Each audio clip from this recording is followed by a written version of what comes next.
কাউকে এমনভাবে কষ্ট দিয়েন না তার রাতের ঘুম হারাম হয়ে যায় আপনার দেওয়া কষ্টের কারণে। তাহলে এই দুনিয়াতে একটা জিনিস পাবেন আপনি, তারপরে মরবেন, এটা লিখে রাখেন আপনি। অনেক মানুষ রয়েছে আরেকজন মানুষকে এমন মারাত্মক কষ্ট দেয়, এমন ধোঁকাবাজি করে যে ওই ব্যক্তি যখন খাবার খেতে বসে তার গলা দিয়ে খাবার নামে না আরেকজনের দেওয়া কষ্টের কারণে।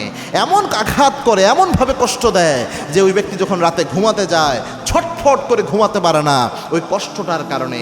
এরকম কষ্টের কারণ আপনি হয়েন না প্রিয় ভাই, এটা খুব মারাত্মক একটা বিষয়। আল্লাহর হাবিব সাল্লাল্লাহু আলাইহি ওয়াসাল্লাম একটা হাদিস বলে গিয়েছেন আপনার জন্য, এই হাদিসটা শুনে নেন। আল্লাহর হাবিব সাল্লাল্লাহু আলাইহি ওয়াসাল্লাম 1450 বছর আগে জানিয়েছেন কিয়ামতের এই কঠিন ময়দানে আতাদরুনা মানিল মুফলিস, তোমরা কি জানো নাকি সবচেয়ে নিঃস্ব হবে কোন ব্যক্তিটি? আল্লাহর হাবিবের সাহাবীরা বললেন ইয়া রাসূলুল্লাহ মান লা দীন লাহু ওয়ালা দিরহাম ওয়ালা মাতা, যেই ব্যক্তির কোনো টাকা পয়সা নাই ওই ব্যক্তিটাই সবচেয়ে নিঃস্ব। যেই ব্যক্তির কোনো টাকা পয়সা নাই ওই ব্যক্তি সবচেয়ে নিঃস্ব।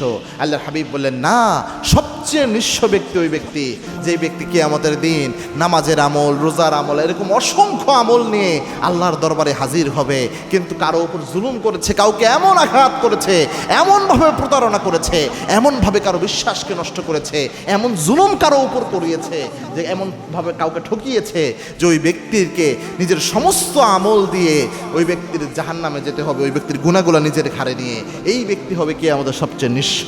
এই জন্য এটা করিয়েন না। আর দুনিয়াতেও আপনি যদি এমন কষ্ট কাউকে দেন, এটা দুনিয়ার পরীক্ষিত একটা বিষয়, জুলুমের শাস্তি আল্লাহ দুনিয়াতেও একটা দেয়। এরকম কষ্ট আপনি কাউকে দিবেন, এই দুনিয়াতে আপনার মানসিক শান্তি আল্লাহ কেড়ে নেবেন, আপনি আরেকজনের মানসিক শান্তি নষ্ট করবেন, আর নিজে অনেক আরামে থাকবেন, মৌজ মাস্তিতে থাকবেন, সারা জীবন হাসি খুশিতে কাটাইয়া দিবেন। It's totally impossible. মনে রাখবেন এই দুনিয়াতেই আল্লাহ আপনাকে পাকড়াও করবে।